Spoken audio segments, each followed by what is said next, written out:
খুন্তি হাতায় আওয়াজ তুলে করছি কেমন রান্না, ও বাঙালি দেখে যারে কাইসা কুষার রান্না।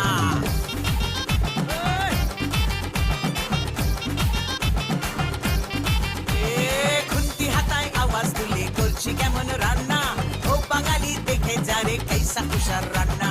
শুক্তো পুঁইয়ের চচ্চড়ি আর কলাই ডালার পোস্ত, কুমড়ো ছোলার ছক্কা আর পটল ভাজা আস্ত, কলমি শাক ভাজা হিং দিয়ে ঢোকার ডালনা। রান্না খেয়ে খুশ হয়েগা বাংলা থেকে খুলনা, রান্না খেয়ে খুশ হয়েগা বাংলা থেকে খুলনা। খুন্তি হাতায় আওয়াজ তুলে করছি কেমন রান্না, ও বাঙালি দেখে যারে কাইসা কুষার রান্না।